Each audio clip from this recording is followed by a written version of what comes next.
العظيم أعوذ بالله من الشيطان الرجيم بسم الله الرحمن الرحيم الحمد لله الذي هدانا لهذا وما كنا لنهتدي لولا أن هدانا الله لقد جاءت رسلنا بالحق الصلاة والسلام والتحية الكرام وأشرف الأنبياء والمرسلين حبيب الله العالمين عبد المحمد والرسول المسدد المحمود الرحمة القاسم محمد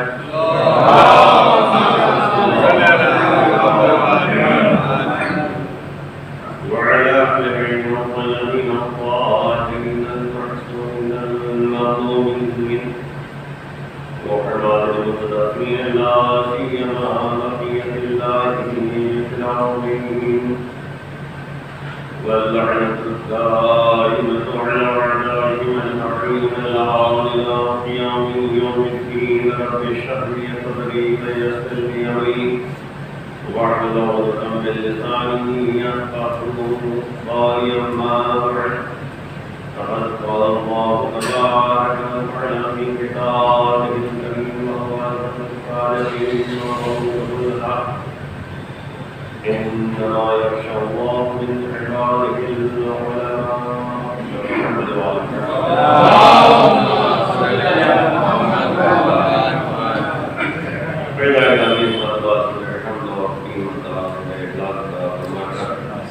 مرحوم مولانا سید عمران حیدر علی ابن سید اور محمد زید صاحب بسم اللہ الرحمن الرحیم الحمد للہ رب العالمین مالک یوم الدین ایاک نعبد وایاک نستعین اهدنا الصراط المستقیم صراط الذین أنعمت عليهم غير المغضوب عليهم ولا الضالين بسم الله الرحمن الرحيم قل هو الله احد الله الصمد لم يلد ولم يولد ولم يكن له كفوا احد بسم الله الرحمن الرحيم قل هو الله احد الله الصمد لم يلد ولم يكن له كفوا احد قل هو الله احد الله الصمد لم يلد ولم يكن له كفوا احد سبحان محمد اللهم صل على محمد اللہ العالمین ایک عالم کی صدر ان کی شخصیت آپ بتانے والے ہیں اور خوشحال ہے آئے کریمہ جس کی خطاب کا شرف حاصل ہوا ہے واضح طور پہ پروردگار ارشاد فرما رہا ہے کہ صرف اور صرف بندگان خدا میں خشیت پروردگار رکھنے والے افراد علماء کو انما یخشی اللہ انما جہاں بھی استعمال ہو جائے ایک حرف ہے محدودیت ہے صرف اور صرف یہی استعمال کی گئی بندگان خدا میں خشیت رکھنے والے خوف رکھنے والے جن کے اندر خوف خدا پایا جاتا ہے خشیت پروردگار موجود ہے وہ صرف اور صرف علماء پائے جاتے ہیں اب یہی مسئلہ ہے کہ ابھی آپ نے سورہ یاسین میں اس آیت کی طرف متوجہ ہوئے ہوں گے ضرور جب تلاوت ہوئی ابھی آیت کہ انما تنذر من اتبع الذکر وخشی الرحمن بالغیب فبشرہ بمغفرۃ واجر کریم نبی سے پروردگار کہہ رہا ہے انما صرف اور صرف تم انہی کو اظہار کر سکتے ہو انہی کو تم بچا سکتے ہو انہی کو دھمکا سکتے ہو انہی کو متوجہ کر سکتے ہو وہی ڈر سکتے ہیں جن کے اندر یہ دو صفتیں پائی جاتی ہیں ایک اتباع ذکر ہے اور ایک خشیت رحمان یہ دو صفتیں اگر موجود ہیں تو اللہ کی بات کا اثر بھی ہوگا نبی کی بات کا اثر بھی ہوگا اہل بیت اطہار کی بات کا اثر بھی ہوگا حق پرست افراد یہی ہوا کرتے ہیں جن کے اندر یہ دو صفتیں پائی جاتی ہیں ایک اتباع ذکر ہے ایک خشیت رحمان ہے اور خشیت رحمان کے بارے میں کہ پروردگار کی خشیت کس کے اندر پائی جاتی ہے، وہ صرف علماء ہوا کرتے ہیں۔ اب یہ جملہ جو ہے قرآن نے بیان کر دیا، تو اب یہ لوگ نہ سوچیں کہ جو غیر علماء ہے ان کا کیا حشر ہوگا، کیونکہ علماء عالم کی جمع ہے۔ عالم کہتے ہیں جاننے والے کو، جتنا انسان جانتا ہوگا اتنا ہی اس کے اندر خشیت بھی موجود ہے۔ اسٹیپ بائی اسٹیپ جو ہے معاملہ آگے بڑھتا رہتا ہے۔ جیسے میں آپ کو مثال دیا کرتا ہوں، یہاں اندھیرا ہو جائے، ایک شمع نے جلا دیا تو جتنی شمع کی روشنی ہوگی اتنی ہی دکھائی دے گا ایریا۔ آپ نے بلب لگا دیا، اس کی کیپیسٹی جتنی ہوگی اتنی روشنی ہوگی۔ آپ نے بلب میں اضافہ کرنا شروع کر دیا، روشنی میں اضافہ ہوتا چلا گیا۔ اب یہی سلسلہ یہاں پر بھی ایک علم کا معاملہ ہے۔ جن کے اندر تھوڑا علم ہے، تھوڑی علم کی روشنی ہے، نور علم کم ہے، اتنے ہی اس کے سامنے جو ہے تمام باتیں عیاں اور روشن ہوں گی۔ جتنا علم بڑھتا چلا جائے گا اتنا ہی معرفت میں اضافہ ہوتا چلا جائے گا، جتنی معرفت میں اضافہ ہوتا چلا جائے گا اتنا ہی خوف خدا میں اضافہ ہوتا چلا جائے گا۔ یہی آپ دیکھیے عالم دوران مرد تقدیر جو سب سے زیادہ علم رکھتے ہیں ان کے اندر خشیت پروردگار خوف خدا زیادہ ہے۔ جن کے اندر کم علم ہے، کم معرفت ہے، اس کے اندر کم خشیت ہے، کم خوف ہے، لیکن جن کے اندر زیادہ علم ہوتا ہے، عالم دورہ ہوتے ہیں، ان کے اندر اتنی ہی خشیت میں اضافہ ہوتا چلا جاتا ہے، خوف خدا میں اضافہ ہوا کرتا ہے۔ میں ایک مثال دیا کرتا ہوں، سورج کی روشنی دن میں، اس روشنی کے سامنے آپ ایک لکڑی جلا دیجیے اور روشنی بڑھا دیجیے، کوئی فائدہ ہوگا؟ کوئی فائدہ۔ یعنی سورج کی روشنی ایک ایسی روشنی ہوتی ہے کہ آپ اس میں جو ہے جتنا اضافہ کرنا چاہیں کوئی فائدہ نہیں۔ ویسے ہی اگر کل علم کسی کے اندر موجود ہو، کل ایمان جس کے اندر موجود ہو، اس کے سامنے کسی کے علم کی کوئی اہمیت نہیں ہوا، کسی کے ایمان کی کوئی اہمیت نہیں ہوا کرتی۔ مولا کائنات علی بن ابی طالب علیہ السلام، ابھی آپ نے سورہ یاسین میں آیت سنی ہے، آخری آیت جو مولانا پڑھتے جلال میں پڑھ کے ختم کی ہے، وَكُلَّ شَيْءٍ أَحْصَيْنَاهُ فِي إِمَامٍ مُبِينٍ۔ کل علم اگر دیکھنا ہے کس کے پاس ہے تو مولا کائنات کے پاس ہے۔ وَكُلَّ شَيْءٍ أَحْصَيْنَاهُ فِي إِمَامٍ مُبِينٍ، ہم نے ہر چیز کو ایسا کر دیا ہے امام مبین۔ امام مبین سے مراد مولا کائنات علی بن ابی طالب علیہ السلام۔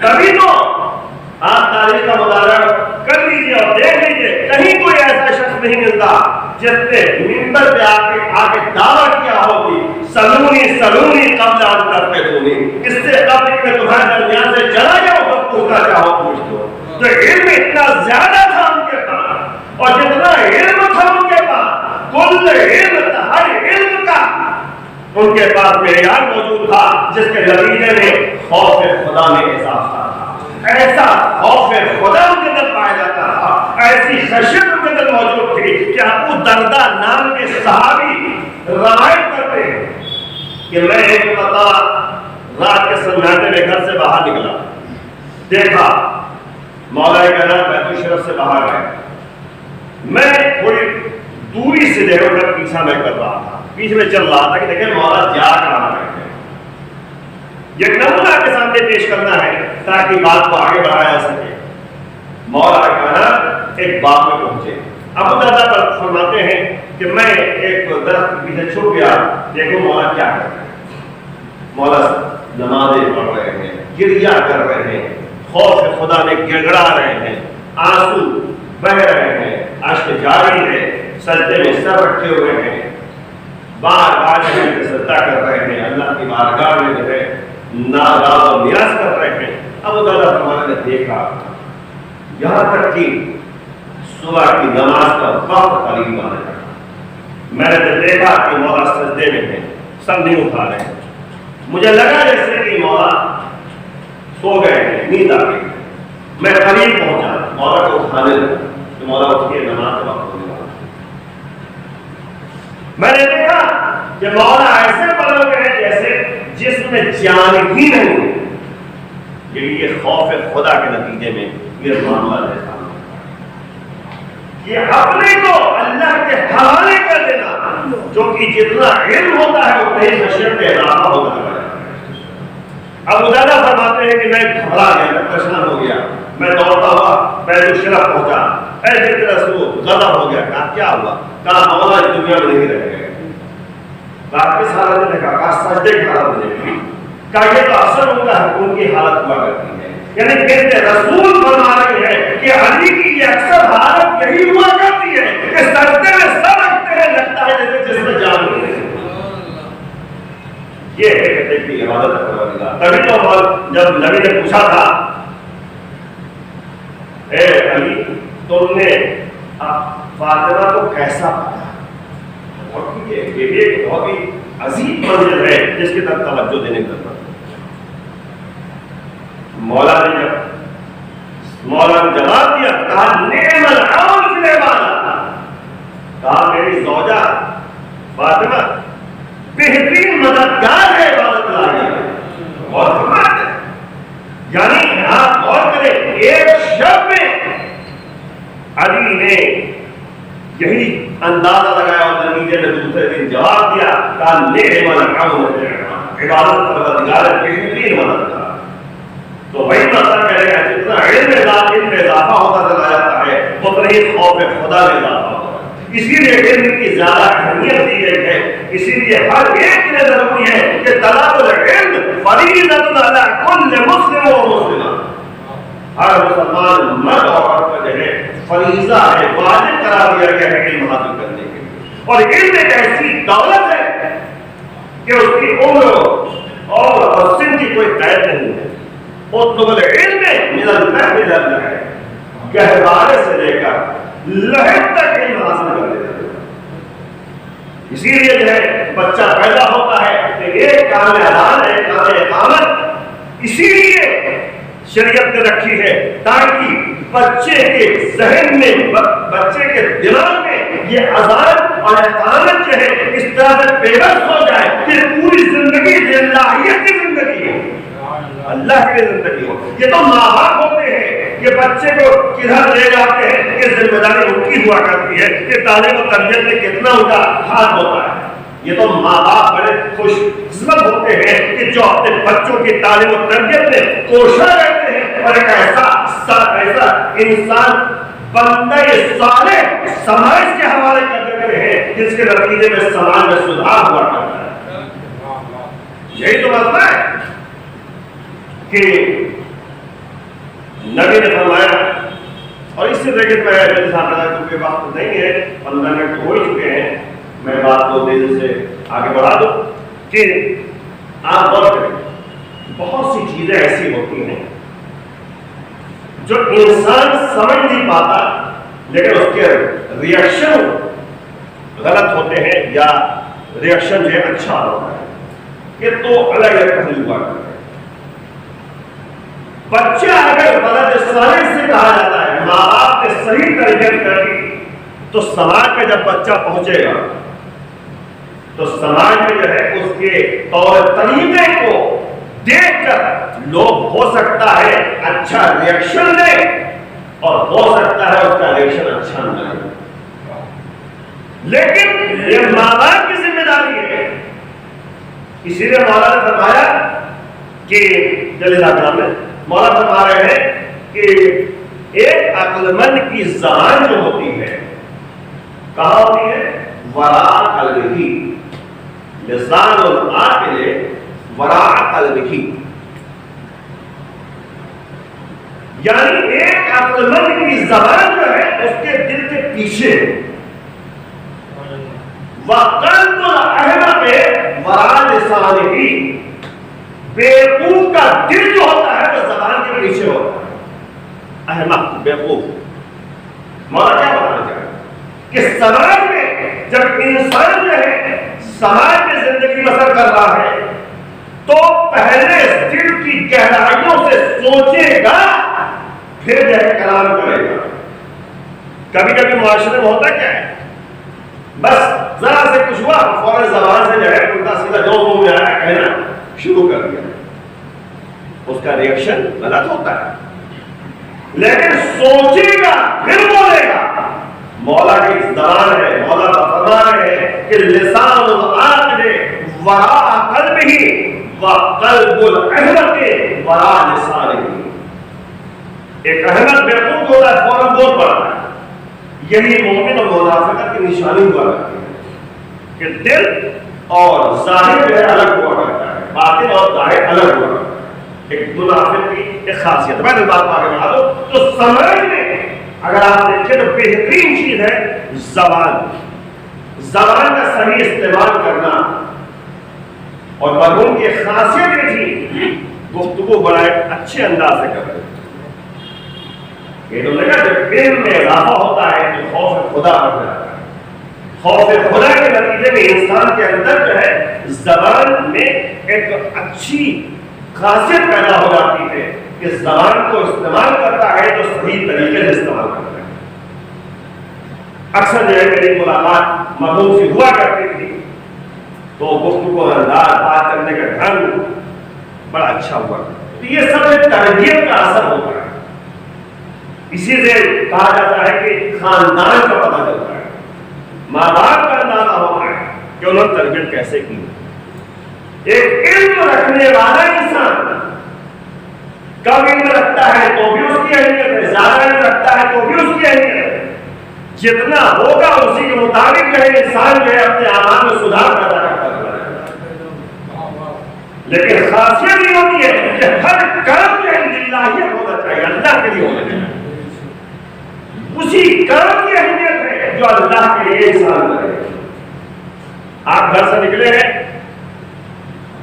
یہ نیت کر کے کہ میں مسجد میں جا رہا ہوں، میں مسجد میں جا رہا ہوں. اب جب تک بیٹھے رہیں گے یہاں پر، ایک تو مسجد میں بیٹھنا ہی ثواب، اور دوسرا یہ کہ ہے جہاں پر اہل بیت یا اطہار کا تذکرہ ہو وہاں پر بیٹھنا ہی ثواب، اور اہل بیت اطہار کے علاوہ خدا کے کلام کی گفتگو کرنا یہ الگ ثواب.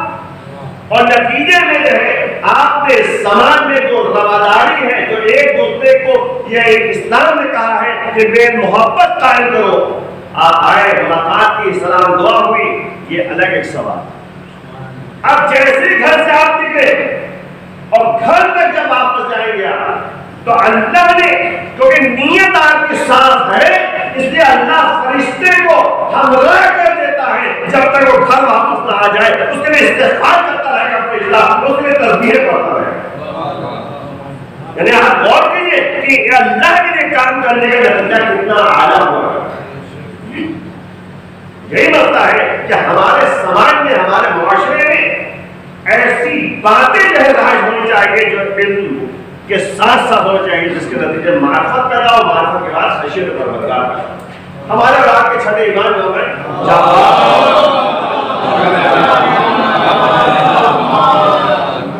فرما رہے ہیں تیرے جانتا ہے کہ من عرف اللہ خاف اللہ ومن خاف اللہ سخط نفس عن الدنیا.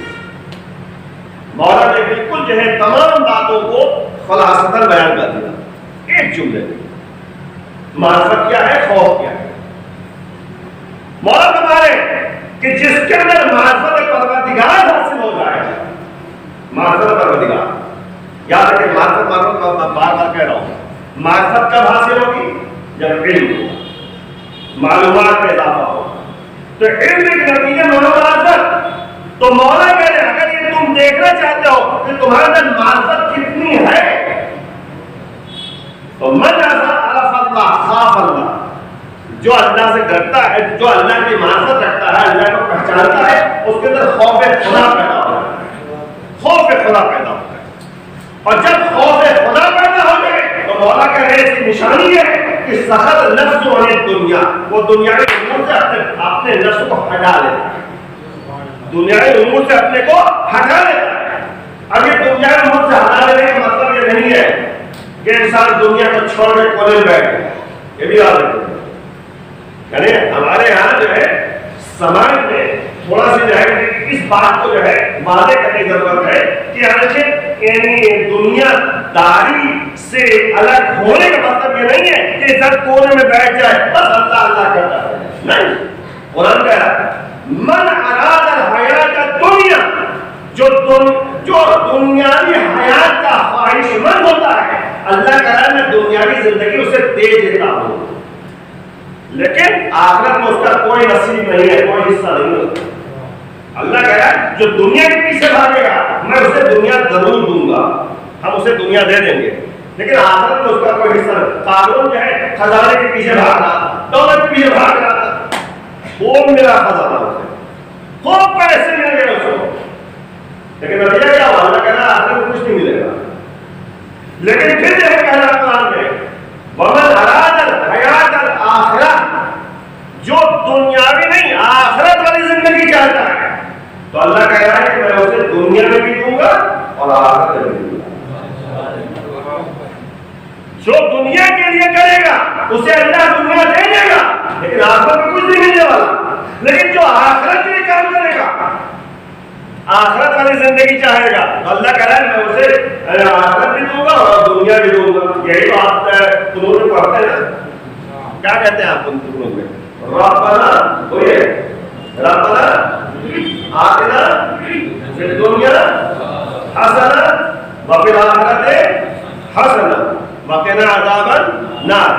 قرآن پڑھتے نہیں پڑھتے کہ پروردگار ہمیں دنیا میں بھی نیکی عطا کر، آخرت میں بھی حسنہ عطا کر، اور عذاب آخرت سے ہمیں بچا دے۔ یہ قرآن میں پڑھا جاتا ہے، یعنی ہم چاہتے ہیں مومن اسے کہتے ہیں جسے دنیا بھی چاہیے اور آخرت بھی چاہیے۔ یہ نہیں کہ جائے گا انسان جو ہے ہاتھ پہ ہاتھ رکھ کے بیٹھ جائے اور فقیرانہ زندگی بدل کرے۔ ہمارے تھوڑی نا مولا کہہ رہے ہیں فقر و موت اکبر، فقیری بہت بڑی موت ہے۔ مولا کہہ رہے ہیں الفقیر فی وطنہ غریب، فقیر جو نادار ہوتا ہے، مفلس جو ہوتا ہے، وہ اپنے وطن میں بھی غریب الوطن ہوتا ہے۔ کوئی نہیں پوچھتا بھائی، خاندان اٹھا کے دیکھ لیجیے، آپ کے سماج میں بہت سارے خاندان ہوں گے، خاندان میں جو ہے 5 لوگ اگر ہیں، ایک بیچارہ جو ہے مفلس نہیں اس کے پاس، تو 4 اس سے ملنے کو تیار نہیں ہے، نہ اس کی مدد کریں گے، باتیں کی برابر نہیں ہے لیکن میں پہلے بتا رہا ہوں، اس کی مدد بھی 4 نہیں کریں گے اور نہ ہی جو ہے اس کی طرح متوجہ ہوں گے۔ اور کبھی ایسا بھی ہوتا ہے ستم بالائے ستم یہ ہے کہ فنکشن میں بھی نہیں بلاتے، شادیوں میں نہیں بلائیں گے، عقیقہ ہوا تو اس میں بھی نہیں بلائیں گے۔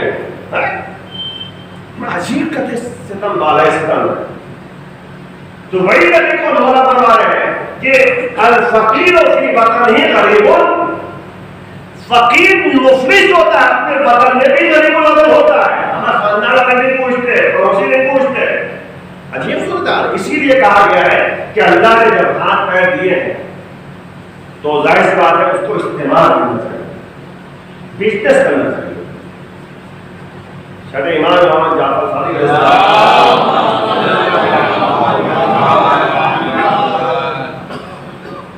وہ ایک شخص آیا اور پریشان ہو گئے تمام، تو مولا نے جو ہے 3 درہم دیے، کہا لے جاؤ اس سے بزنس کرو، اور پھر کہا مولا نے یہ 3 دینار لے کے جا رہے ہو، جا کر یہ جتنے گیہوں تم خریدو اتنے ہی بیچو، لیکن جملہ سنیے گا مولا کا، اللہ تمہاری تجارت میں برکت دے گا، یہ مولا نے فرمایا۔ اور ظاہر سی بات ہے تجارت میں بہت برکت ہے، اگر نوکری میں جو ہے 1% ہے تو اس میں جو ہے 99% ہے، تجارت میں برکت بہت زیادہ ہے۔ تو مولا نے جو ہے جب کہا اس سے ہو گیا، جا کر جو ہے گیہوں خریدا اور وہیں پہ بیچنا شروع کر دیا، پھر گیا پھر لے کر آیا، پھر یہاں تک کہ جو ہے بہترین بزنس مین بن گیا۔ اب انسان سوچتا ہے کہ کیسے ہوا، یہ تو اللہ نے ہے جانے، اللہ کیا کہہ رہا ہے سورہ جمعہ میں؟ آپ سورہ جمعہ جو ہے آپ دنیا کو نماز میں جاتے ہوں گے تو سنا ہوگا کہ اللہ کہہ رہا ہے فَإِذَا قُضِيَتِ الصَّلَاةُ فَانتَشِرُوا فِي الْأَرْضِ وَابْتَغُوا مِن فَضْلِ اللَّهِ وَابْتَغُوا مِن فَضْلِ اللَّهِ، یعنی تم جو ہے زمین میں منتشر ہو جاؤ اور فضل خدا کو تلاش کرو، بجائے اللہ کا جب فضل و کرم ہو جاتا ہے تو پھر کوئی جو ہے روکنے والا نہیں ہے، کیونکہ اللہ کی جب رحمت و کرم اور فضل قرار پا جائے تو اس پہ بڑھوتری ہوتی ہے، گھٹائی نہیں ہوتی، صرف بڑھتا رہتا ہے معاملہ، اور یہی مرتا ہے شکر پروردگار اللہ نے ہمیں دیا ہے۔ آپ دیکھیے ہمارے سماج میں جو ہے لوگ جو ہے بعض کو پریشان کرتے ہیں کیسے ہم نے یہ کام کریں کیسے یہ کام کریں، ہمارے شان کے مطابق نہیں بند ہے خدا۔ ہمارے اماموں نے جو ہے کام کر کے دکھایا ہے۔ مولا جو ہے کھجور کی دکان میں بیٹھ کے میسم تمام کے ساتھ جو ہے دنیا والوں کو بتا دیا ہے کہ اگر تمہیں دکان میں بیٹھنا پڑے تو شرمندہ نہ ہونا۔ تو اس لیے جو ہے قدم آگے بڑھائے۔ میں کہہ رہے چاہ رہا ہوں کہ علم ہے تو معرفت ہے، معرفت ہے تو خوف ہے، خوف اگر ہے تو اللہ کے لیے کام کرے گا اور آخرت میں کام کرے گا، دنیا کے امور سے اپنے کو ہٹا لے گا۔ مولا نے کہا کہ تلت تو دنیا تلازا، میں نے دنیا کو 3 مرتبہ بتایا، لیکن کون سی دنیا؟ مولا نے کہا 2 طرح کی دنیا ہوا کرتی ہے، جیسے قرآن بھائی ماشاء اللہ درجہ دار میں تو تمام باتیں مولا نے فرمائی۔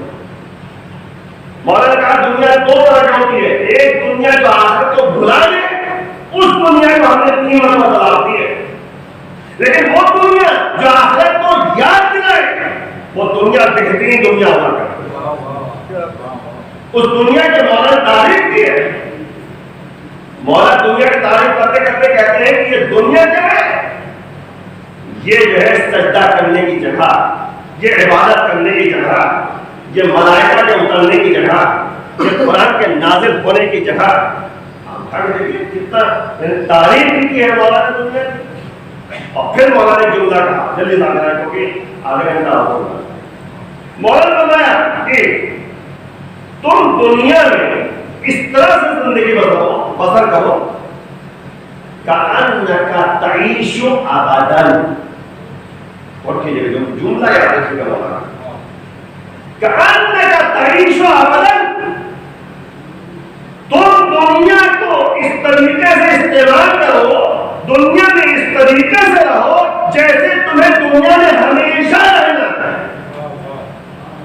اور آخرت کو اس طرح یاد کرو کأنک تمر غدا، تم آخرت کو ایسے یاد کرو جیسے کل مر کے چلا جانا۔ دیکھا دونوں کو بیلنس بنایا نا، بیلنس بنایا دنیا اور آخرت۔ اس حد تک مجلس ہے، اس لیے اس کے ذریعے میں حساب کرنا چاہتا ہوں۔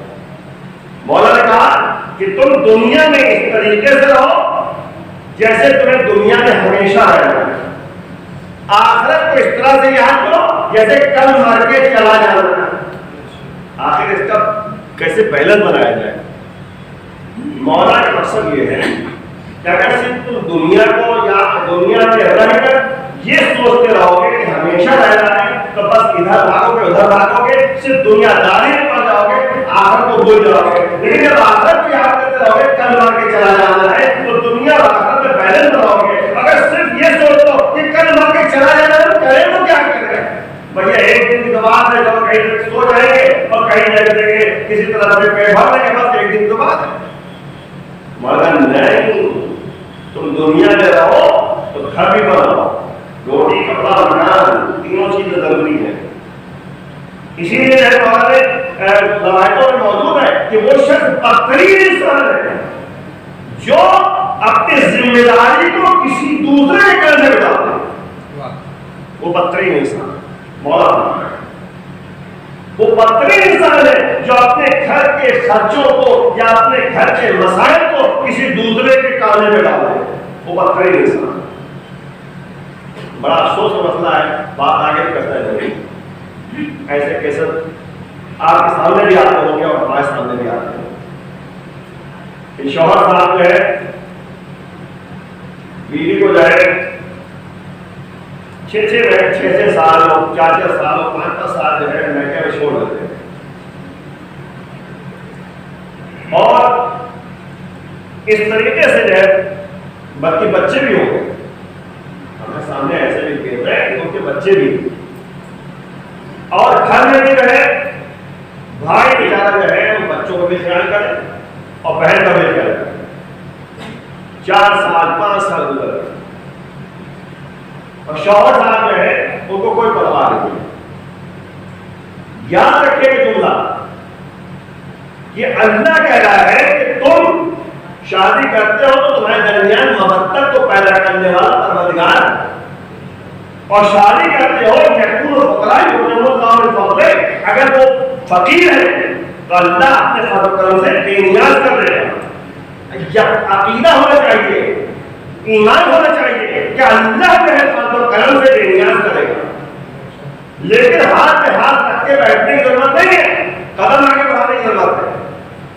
یہ مطلب نہیں ہے کہ انسان جو ہے اپنے تمام ذمہ داریوں کو دوسرے کے حوالے کر دے۔ شادی ہو چکی، بیوی تمہاری ذمہ داری ہے اچھا برداشت کرنا، بچوں کا خیال کرنا تمہاری ذمہ داری ہے، غلطیاں تم سے بھی ہوتی ہیں بیوی سے بھی ہوتی ہیں، ایسا نہیں ہے کہ معصوم ہو انسان، یاد رکھیے گا معصوم کوئی نہیں ہے، یہ تو تفاہم کی ضرورت ہے، آپس میں جو ہے ایڈجسٹ کرنے کی ضرورت ہوتی ہے، نرمی گرمی ہر گھر میں ہوتی ہے لیکن ایڈجسٹ کرنے کی ضرورت ہوتی ہے۔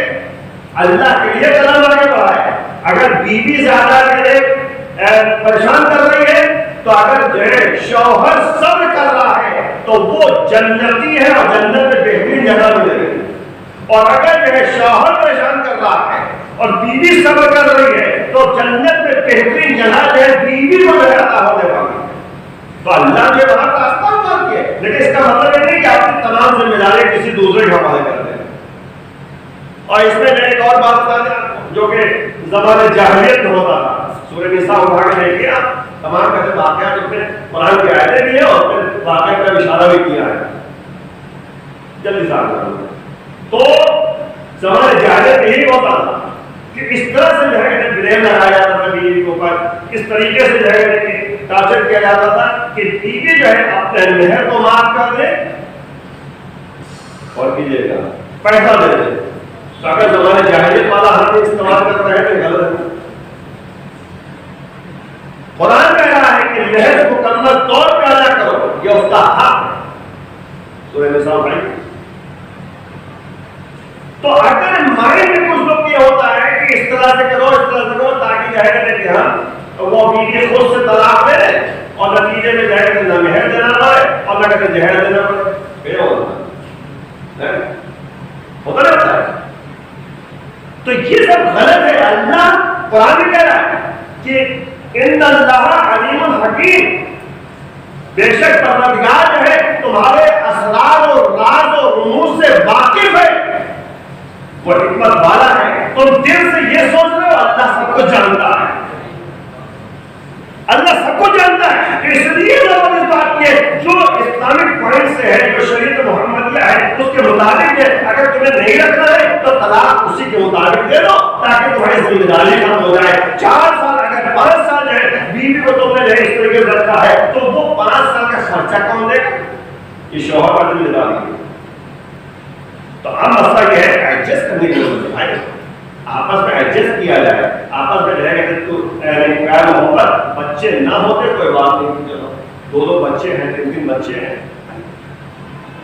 تو بچے کس کے شوہر کے ہیں۔ تو میں بات یہاں پہ آتی چلی گئی، بیچ میں آ گئی، تو میں کہنا چاہ رہا تھا عزیزوں کہ دیکھیے علم ضروری ہے، جب تک علم نہیں ہوگا، علم کا نور جو ہے انسان کے پاس نہیں ہے، نہ معرفت پیدا کر سکتا ہے۔ جب تک معرفت نہیں پیدا کر پائے گا تب تک خوف خدا پیدا نہیں ہوگا، جب تک خوف خدا پیدا نہیں ہوگا تب تک انسان اللہ کے کام نہیں آئے۔ سورہ یاسین میں کیا کہا؟ فبشرہ بمغفرۃ واجر، اللہ کہہ رہا ہے کہ ایسے لوگوں کو بشارت دے دو کہ اللہ ان کو معاف بھی کر دے گا اور بہترین اجر عطا کرے گا، جو جس کے اندر خشیت پر خوف خدا کا ہے۔ وقت بہت تیز آگے بڑھ گیا، میں کہنا چاہ رہا تھا عزیزوں کہ ایک عالم دین کے سارے سوال مجلس ہے اور باقی ہے مخلص، بااخلاق، خوش اخلاق، آپ بھی جانتے ہیں ہم بھی جانتے ہیں، اور علم والے عالم، اور عالم کے لیے یہاں تک کہا گیا ہے کہ عالم حی بعین کرم عالم زندہ ہوتا ہے اگرچہ وہ مر گیا ہے، عالم جو ہے ہمیشہ اس کو یاد کیا جاتا رہے گا، عالم ہمیشہ زندہ ہے کیونکہ اس کی باتیں یاد رہتی ہیں، جب اس کی بات یاد رہتی ہے تو وہ عالم کا تذکرہ نہیں ہوا، جتنا تذکرہ ہوتا چلا جائے اتنا انسان ثواب میں اضافہ ہوتا چلا جاتا ہے، ثواب ہوتا چلا جاتا ہے۔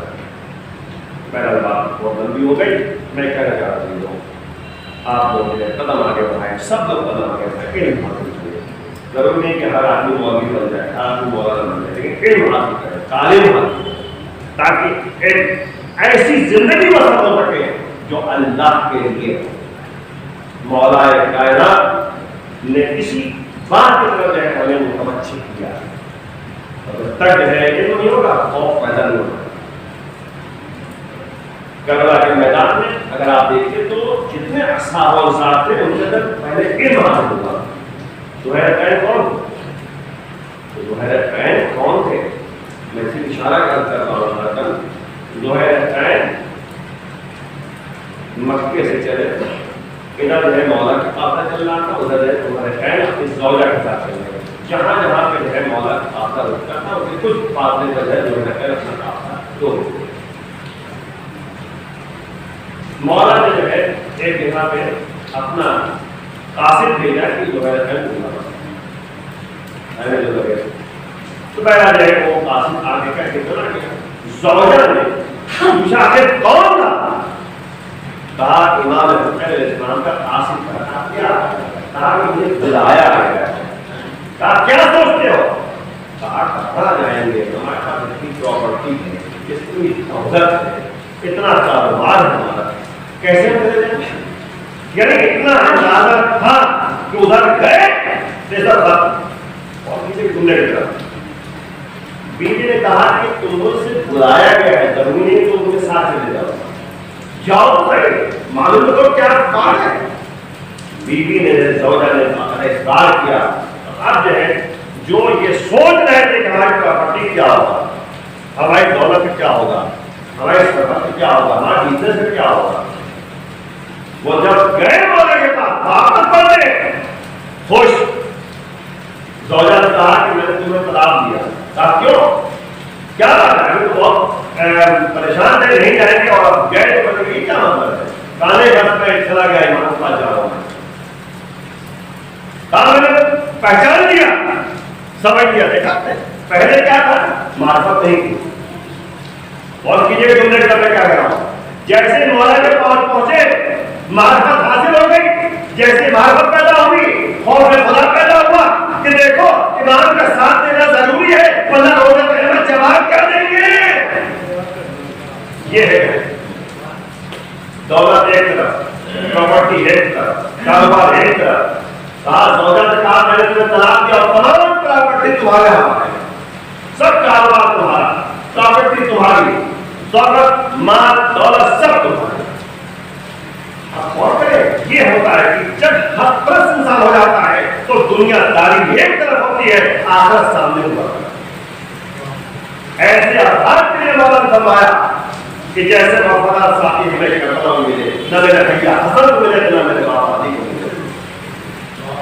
یہ ہے کہ صحیح معنوں میں آپ کا سرکار جن کے اندر علم پیدا ہوا، علم کے بعد معرفت پیدا ہوئی، معرفت کے بعد جو ہے خوف خدا پیدا ہوا، خوف خدا کے نتیجے میں جو ہے آخرت کے کام انجام دیا ہے، اللہ کے لیے کام کیا ہے، ورنہ معمولی بات ہے ابھی تو ہم جیسے لوگ ہوتے ہیں نا، شب عاشور جب مولا نے کہا تھا جنت تمہیں ملے گی جاؤ،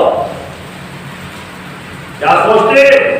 یہی سوچتے نا کہ جنت تو مل ہی رہی ہے، آخری منزل جنت ہے نا، مل رہی ہے، وعدہ کر رہے ہیں۔ ہو سکتا تھا کہ ہم لوگوں میں سے کوئی چلا جاتا، لیکن یہ چاہنے والے ایسے اپنی تلواریں اپنی گردن میں رکھ کے کہتے ہیں مولا زیادہ دیسی تلوار کا مطلب کرنا چاہتے ہیں۔ چاہنے والوں نے یہاں تک کہ کہا کہ مولا اگر ہمیں 70 مرتبہ فرض کر دیا جائے اور ذرا راہ کر دیا جائے تو بھی آپ کے اوپر سے کمی ہو. اس صورتحال ہے کہ یہی تو اصحاب و انصار ہے کہ جب مولا نے کہا الْمِنَّا فِي الْجَنَّةِ الْمُؤْمِنِ فِي الْجَنَّةِ کوئی کہے کوئی ہے میری مدد کے لیے آئے کہیں تو میں آواز نہ آئی یہی اصحاب و انصار کے لیے عاشق کی جو طرف ہوئی تھی اور کٹی ہوئی قدموں سے آواز آ رہے تھے مولا اگر موت میں مجبور ہے قیامت آپ کے اوپر کے لیے یہ چاہنے والے ایسے جو آخر کے لیے قدم آگے بڑھا رہے ہیں مرتبہ سید سجاد کے ٹھہرے جائے بیٹا سید سجاد 10 آنے چھوڑو تمہارا باپ رخصت سے آخر کے لیے آئے بیٹا باپ میں کتب ہوتی ہے. ایک مرتبہ سید سجاد علیہ السلام سے دعا فرمایا بیٹا سید سجاد جب مقرر شام سے کر مدینے جانا تو میرے چاہنے والوں کو سلام کہہ دینا اور کہے جب ٹھنڈا پانی پیے تو میرے پیار ہو جاتا عظیموں حضور نے سلام کیا اور سلام کے ساتھ پیغام دیا کہ جب ٹھنڈا پانی پیے تو میرے پیار کو یاد کر دینا اور جب کسی غریب وطن کے موت کو سننا تو میری موت کو یاد کر لینا. مولا کی یاد تو برقرار رکھنا ہے جب بھی کسی کے موت سامنے آ جائے. سید سجاد نے 35 سال تک گریہ کیا ہے گریہ کرتے رہے. ملحان نے کہا مولا گریہ آپ کیوں نہ کر رہے ہیں کہا یا تو ایک بیٹا بچڑا اتنے میں کیا آنکھیں سفید ہو گئی میرے سامنے 18 بنی ہاشم کربلا کے میدان میں چل گئے. ملحان نے کہا مولا شہادت تو آپ کی میراث ہے. مولا نے کہا شہادت اگر میراث ہے تو کہ یہ بھی میراث ہے کہ میری ماں بہنے میں مقدہ و شہادت میں کجابہ اوپر میں سوار کی گئے اور کربلا سے کوفہ اور کوفہ نے شام میں قدم پھرائی گئے اور مدانی ندا دے اے تماشا دیکھنے والوں تماشا دیکھو یہ نبی صحابی ہے یہ کربلا کی بیٹی ہے. اللہ کسی کا سوال میں آیا محمد حسین رخصت ہو کر میدان قتال میں آئے جنگ کر رہے ہوتے حفیظ کی آوازیں آ رہی ہیں ہر طرف سے آوازیں بلند ہو رہی صدائیں بلند ہو رہی ہیں. حسین پر بڑھ کے حملہ کر رہے تم نے میرے علی اکبر کے سینے میں پھنسے تم نے میرے عباس کے بالوں پر کر دیے 6 مہینے کے بچے کے 3 بار یتیم کرایا بڑھ کے حملہ کر رہے ہیں. ایک مرتبہ آواز گرمی آتی ہے حسین تلوار میں ہمیں لگتے ہیں بھاگی فوجیں سے بٹائی چاروں طرف سے ملک و ایمان کو گھیر دیا گیا. کوئی تلوار سے وار کر رہا ہے کوئی نیزوں سے وار کر رہا ہے ارے جس کے ساتھ کوئی اسلام رکھا ارے پتھروں سے مار رہا ہے حسین گھوڑے سے زمین پہ آئے لیکن زیادت نہ یہ جملہ ہے کہ سلام پر جس کا جسم نزید پر تھا زمین پر تھا بلکہ تیروں کو بولنا ہے سکتے حاصل کرنا چاہتے ہیں پیشانی زمین میں نہیں پہنچے اپنے بدن کو زور دیا تمام پیچھے سے بے وقت ہو گئے نظم و امام نے سردہ حاصل کیا لڑائی چکوں نے خنجر ڈالا سردہ سجدہ ہوا آواز غیبی آئی اللہ سب لوگوں کے دل ہوتے ہیں اللہ قلبوں میں رکھنے کربلا کے میدان میں حسین سيعلم الذين ظلموا أي منقلب ينقلبون.